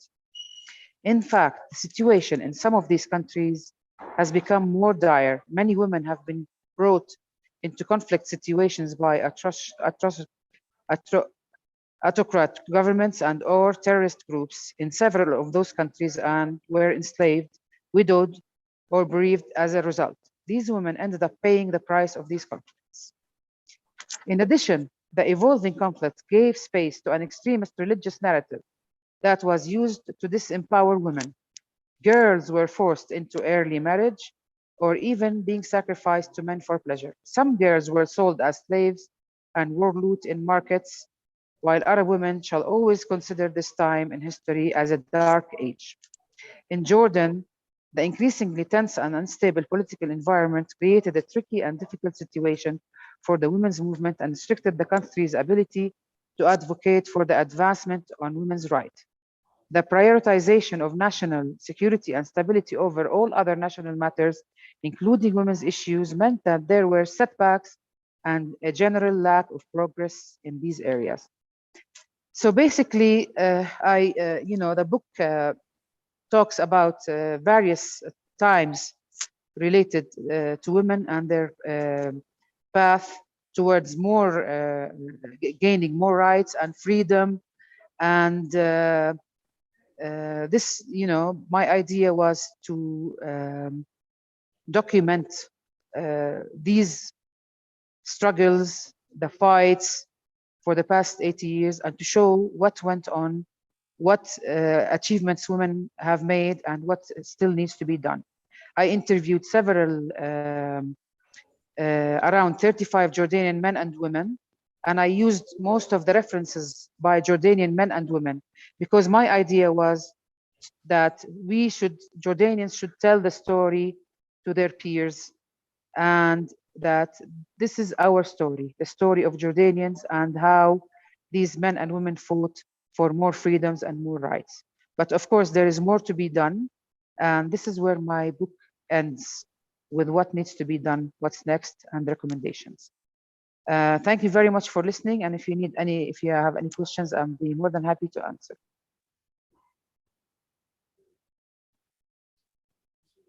Thank you, Rana. Thank you so much. I think, as you said, documentation is very important, and building the narrative, especially on gender issues by women themselves, is very important. Thank you. And now we move to Iyad. Thank you, Aman. Thank you, Aman. Thank you, Rana. And would really be interested in getting a copy of your book, Rana, or how to get it. So our next section is Egypt, but before we go there, let's check one more time if Fatima Rashad from Yemen is able to connect. Is she available? If she's available, we can go straight to her. Can I answer until she's? I just want to tell you that the book is available online, and I will give the link later to the organizers. Thank you so much, Rana. So I'm just waiting for a few seconds to see if we can go to Fatima. Otherwise, we'll move on with Egypt.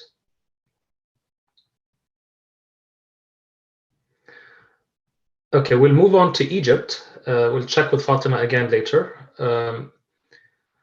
And in this section on Egypt, we're going to highlight some of the Egyptian voices who will definitely not be platformed at Dubai Expo 2020. Two of my personal heroes, Ala Abdel Fattah and Sana Saif, are Egyptian freedom fighters currently imprisoned by the Egyptian dictator Abdel Fattah al-Sisi. The Sisi regime is deeply supported financially and politically by the government of the UAE. In this section, Egyptian author Ahdaf Suwaif will read an excerpt from the writings of Ala and Sana.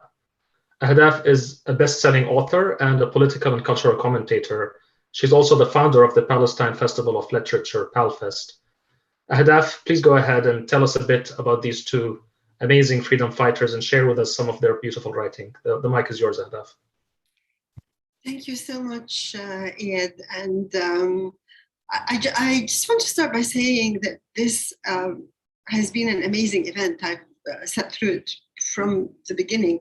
And in one way, it's just enormously heartening, and in another way, it is just so sad that so many exceptional people find themselves on, the, I don't want to say the wrong side of the law, find themselves being oppressed, being put in prison, and so on. But an event like this is amazing because, of course, the worst thing for prisoners and for the oppressed is to feel that they're alone or to feel that they're forgotten.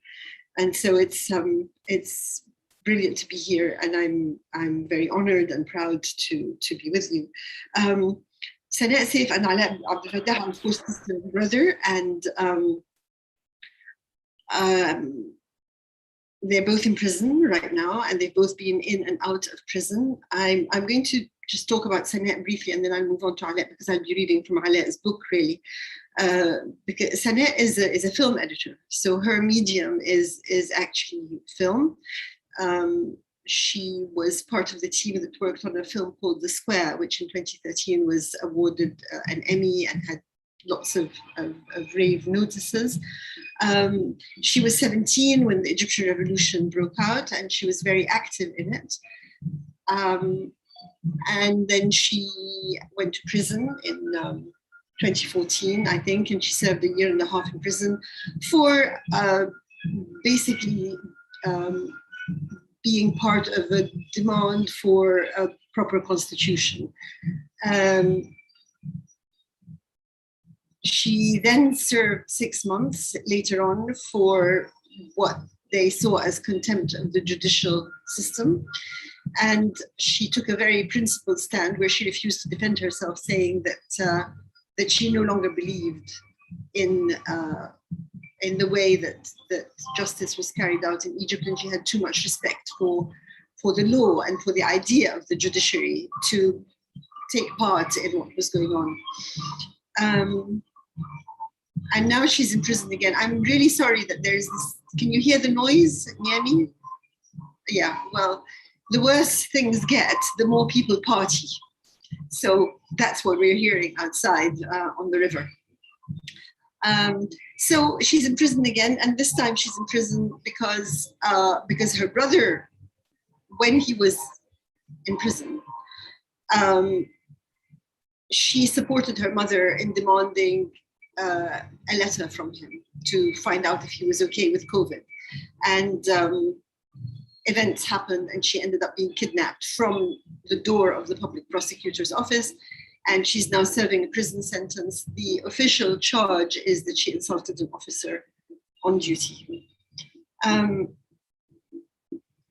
need to say that I'm very aware, and the family is very aware, and everyone I know is very aware, that Ala and Sana are only 2 of the very many political prisoners we have in Egypt, and that in fact they're lucky that at least they are known, their names are known, people talk about them, there's no danger of them being forgotten, and the same can't be said for many of the others. Moving on to Ala. Ala is a techie, and he's somebody who has always been committed to freedom of speech and to technology. So his actual first sort of like foray into the public world was when, as a teenager, he put together an aggregate website. I mean, would that be, I could be using the wrong terminology, but it was where you could go to find lots and lots of Arab bloggers with no censorship, no control over content, just a place where everybody with an opinion could go. And this was as a teenager. So this like working with technology, and that's his instrument, and using it to enable people and to enable narrative and to enable freedom of expression is central to his being as a person. And it's probably because of this that he has been in and out of prison so very often. He has served 5 years unjustly for taking part in the protest, and then he was on remand. And the sentence was for 5 years, but he did 6 months on remand, which meant that he had to go to prison, to the police station every night and spend the night there from 6 to 6. And then they actually arrested him or took him away from inside the police station. And he has now been in prison for 2 years without being tried, the pre-trial detention that's used against so many people now in Egypt and in other countries. So it's hard to fit it all in a couple of minutes, but he has a book.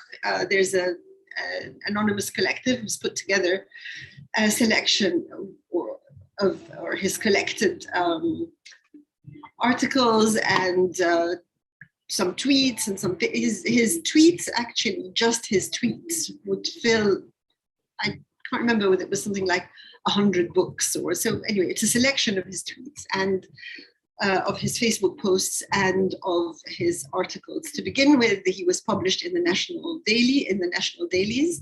And then, of course, they stopped publishing him and he was only published in Mada Masr, that's the news site that is constantly blocked in Egypt. I was puzzled what I should read for you tonight. And then I thought that actually what I'll do is I will read from an early piece.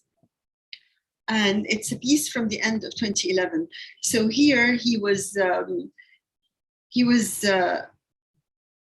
prison again, pending trial. This was a military trial, and he'd been accused of destroying military vehicles and so on. He was eventually found innocent and let go, but he was in prison while Manal, his wife, was about to deliver their first child. And Ala and Manal had been in South Africa, and they had come back with the revolution, to join the revolution, because now it was time to start building, and they decided it was time to start a family.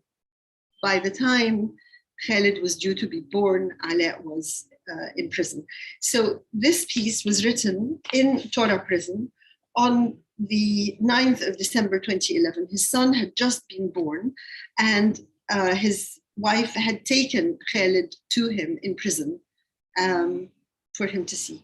So this is just after he'd seen Khaled for the first time. And this is the end of the piece. It's like 2 pages. We need to be vigilant. They do not kill us to restore their state, but because killing and jailing are normal behavior in their state. Yes, normal behavior. It's just that we kid ourselves. It wasn't only their police who wronged us. Did the deans of their colleges not run over our children? Were we not wronged by their bakeries and the gas depots of their state, by the ferries and ports of their state? Were we not wronged by its wheel of production that lavished millions on the director and the consultant, even while at a standstill, but cannot spare a crumb for the worker when turning? Were we not wronged by its economy that closes down the textile factories while the cotton is piled high in the farmer's home, but keeps the fertilizer plant pouring poison into our river? Were we not wronged by its football clubs that let security brutalize the fans for cheering too noisily, but intervene to shield players when they raise arms? We are wronged by all its institutions and every leader in it. And tomorrow we will be wronged by its parliament and its president. I could never have imagined that my heart carried all the love that burst out with the birth of Khaled. How could I then fathom the sorrow in the heart of the martyr's father? Lord, how can it be so cruel? To bury your son rather than he bury his father? Is there a greater wrong, a worse imbalance? We kid ourselves and pretend it's exceptional, that it's possible to reform the state, but the evidence shows us its regularity and that there's no hope but for the fall of that state. Yes, their state must fall.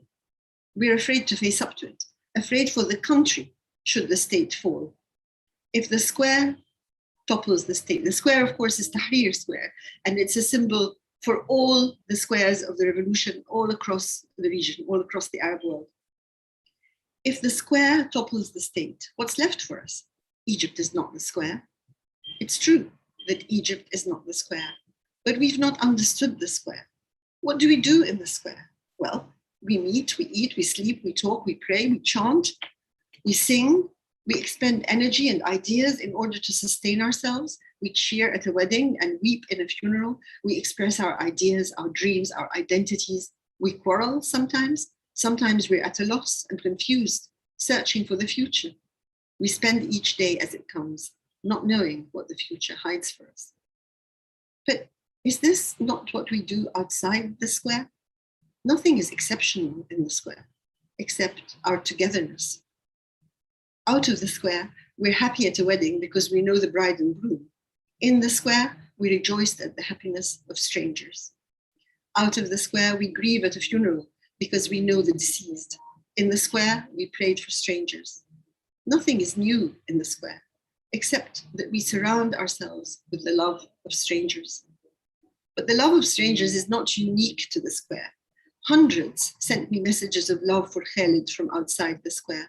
Even some self-described members of the Sofa Party. Millions grieved for the martyr in every home in Egypt. We rejoice at a wedding because it's a marriage. We grieve at a funeral because it's a death.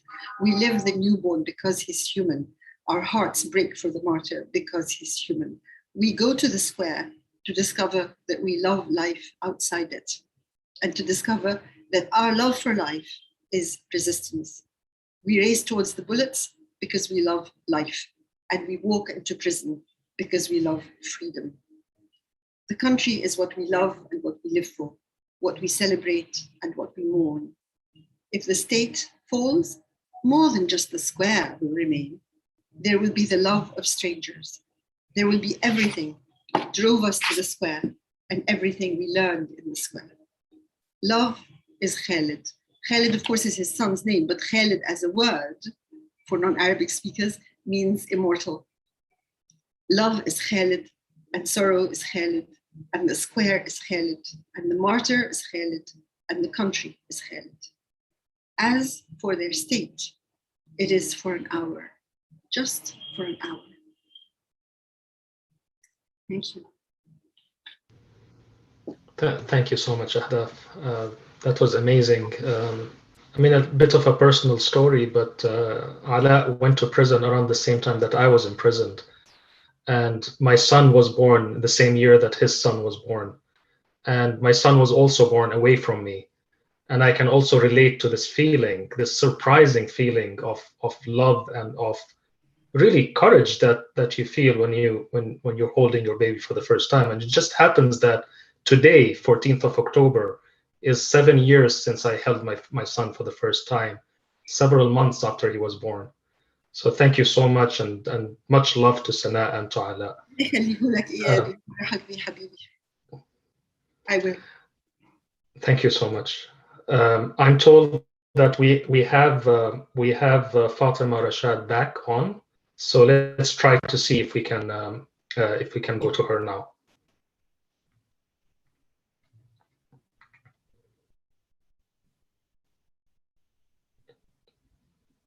Can we go to Fatima?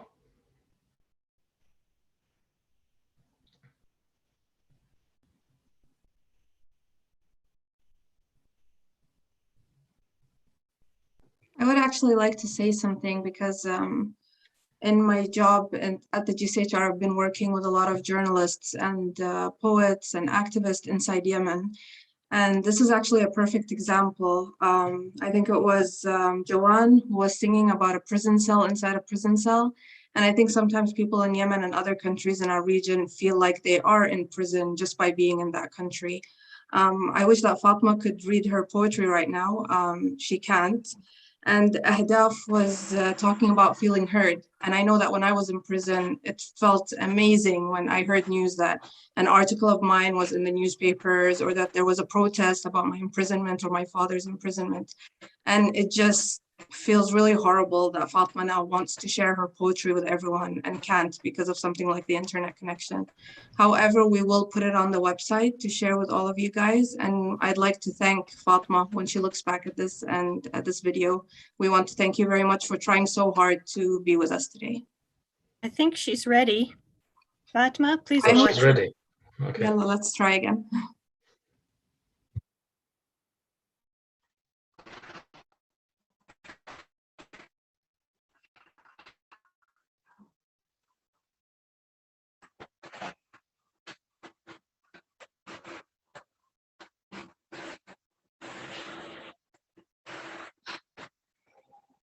ألو ألو فاطمة تفضلي.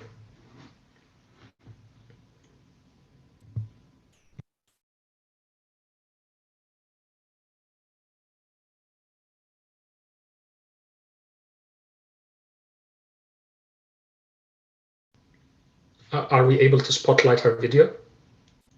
ألو فاطمة بنسمعك، تفضلي.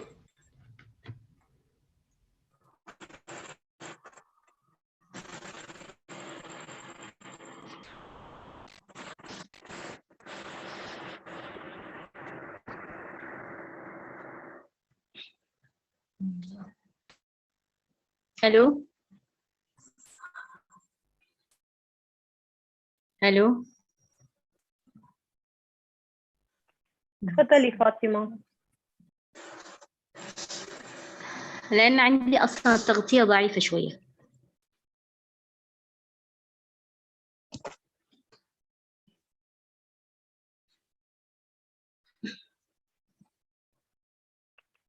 فاطمة تفضلي عم نسمعك.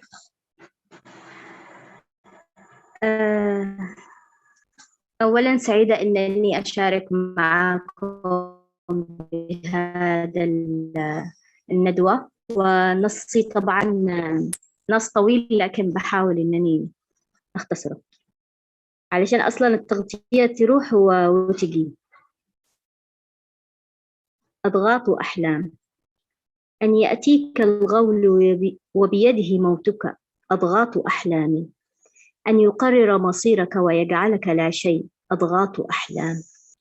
أن ترى أطفالك جياعا يصرخون بألم وأنت تقف عاجزا في حضرة وطن صار للمرتزقين نصيبا فيه، أضغاث أحلام.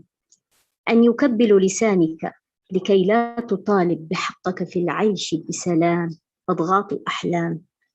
أن يصادروا أحلامك ويعبثوا بجسدك الضئيل من عثرات الجرع المتكررة. أن يخطفوا لقمة عيشك من فمك.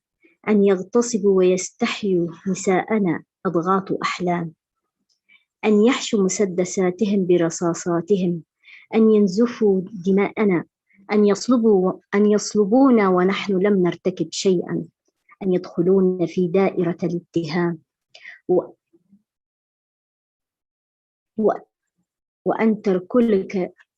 وأن تركلك الجامعة خارج أسوارها ببقايا شهادة تعلقها على الحائط بفخر، لتنتشلك بعد ذلك البطالة بكل ترحاب، أضغاث أحلام. أن تترك الوطن وتغادره بحثا عن لقمة العيش وحياة رغدة لنبني أوطانا أخرى، أضغاث أحلام. أن يفتحوا بعد جوعنا مراقص وملاهي ليلية ليعبثوا بأحلام بناتنا، أضغاث أحلام. أن يحرموا عليك الحب وأنت تلهث مع حبيبتك في أزقة المدينة ومنتزهاتها، أضغاث أحلام. وأن يسلبوك قوتك اليومي من أمامك باسم الغلاء، أضغاث أحلام. أن تبيع ما تبقى لك من فراش ممزق بسرته، أضغاث أحلام. كل هذه أضغاث أحلام. في وطن سارقوه يمتلكون حق سرقتنا وحق المتاجرة بأحلامنا وحق دهسنا بأقدامهم، أضغاث أحلام. في وطن يئن ولا أحد يسمع أنه وطن متخن حد الثمالة بالظلم والتعذيب. في وطن يسلبونه حق العيش بسلام دونهم ودون بطشهم. كل هذه مجرد أضغاث أحلام. وعندما نستيقظ من أضغاث أحلامنا كلها، لا بد لنا أن نخضع لسرقة الوطن. لا بد أن تطالنا يد الغول الأكبر، لأنهم يصادرون أحلامنا ويرتكبون مجازرهم ضدنا باسم مصلحة الوطن. فهذا كله أضغاث أحلام ليس إلا.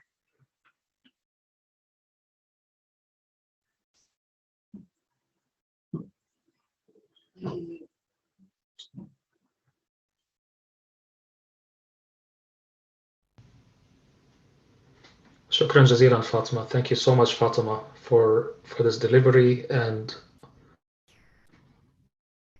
thank you everybody for your patience. As we can see, Fatima has been trying several times to connect, and we're very grateful that we're able to listen to her today. The mic is yours. Thank you, Iyad. And now we're moving to Tunisia, where the Arab Spring sparked to inspire the Arab world. The country over 11 years is still facing many challenges, and it's on its way on transformative justice and towards reform. But we are happy today to have with us Yasser Zradi, a Tunisian visual artist who studies sculpture. Then he specialized in contemporary Arabic calligraphy. He is also interested in all kinds of arts, as music, cinema, and theater. In his songs, he addresses the marginalized groups, unemployment, and his home country.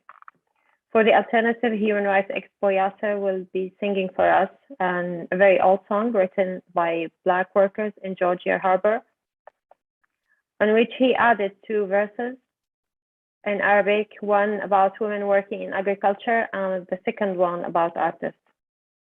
Yasser, the floor is yours. Hi, everybody. Do you hear me? We hear you. Can I speak in Arabic? أكيد. Because your English is so good, so أنا سعيد جدا أني أكون معكم. سافرت معكم تقريبا العديد من الدول، استمعت إلى حكايات يمكن فيها الكثير من الحكايات التي هي ليست سعيدة، لكن حكيت أو حكاها وناس يمنوا بحقوق الإنسان ويمنوا بالحرية، وهذا مهم جدا بالنسبة لي. لكن الأغنية هذه هي أغنية قديمة شوية، تقريبا 200 سنة. كان العمال السود في جورجيا لما ينزلوا البضائع من المراكب، كان صاحب المركب اللي هو في العادة أبيض ما يخلصهمش، ما يعطيهمش الأجر نتاعهم، فكتبوا الأغنية هذه عشان يعملوا عليه ضغط. هم كانوا يشتغلوا ويغنوا الأغنية باش تعطيهم نسق في العمل، ونجحت العملية. كل مرة يغنوا الأغنية وكانوا مع بعضهم، فصاحب المركب يخاف شوي فيخلصهم. دوك أضفت لها أنا 2 مقطع على العاملات في قطاع الفلاحة في تونس، اللي هن إلى حد الآن تعملن في ظروف قاسية جدا، وكذلك مقطع آخر على نفسي، على الفنانين عموما، لأن كذلك الفنانين ما زلنا ما عندناش الاعتبار اللي نتمنوه. يعني ماهيش ناحية مادية فقط، لا، نحن نريد أن نلفت انتباه التوانسة، لأن الفنون هي حاجة مهمة جدا، لأنها تحرر البشر، تحرر الناس. عندما يكون الناس أحرار، وقت يكون من الصعب أن نعتدوا على حقوقهم. الأغنية اسمها Pay Me My Money Down. I thought I should Captain say, pay me my money down. Tomorrow is a sailing day. Pay me my money down. Pay me, oh pay me. Pay me my money down. Pay me or go to jail. Pay me my money down. As soon as the boat was clean off the bar, pay me my money down. The captain knocked me with a spar. Pay me my money down. Pay me, oh pay me. Pay me my money down. Pay me or go to jail. Pay me my money down. If I was a rich man's son, pay me my money down. I'll sit on the river and watch it dry. Pay me my money down. Pay me, oh pay me. Pay me my money down. Pay me or go to jail. Pay me my money down.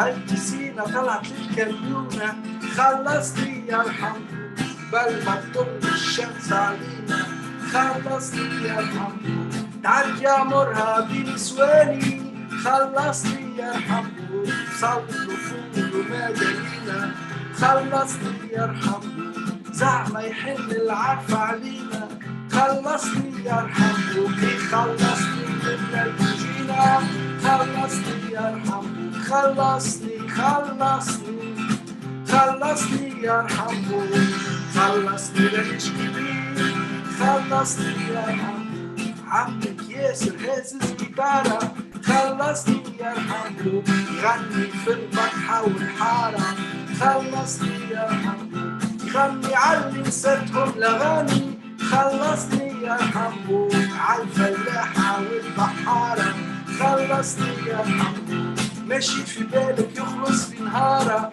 خلصني يرحمه حتى تحن عليه وزارة خلصني يرحمه خلصني خلصني خلصني يرحمه خلصني لنشكي خلصني يرحمه خلصني لنشكي خلصني يرحمه.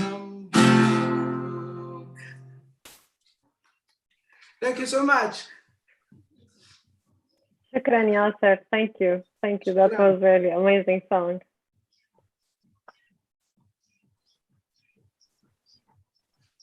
And now I think we're coming to the end of our program.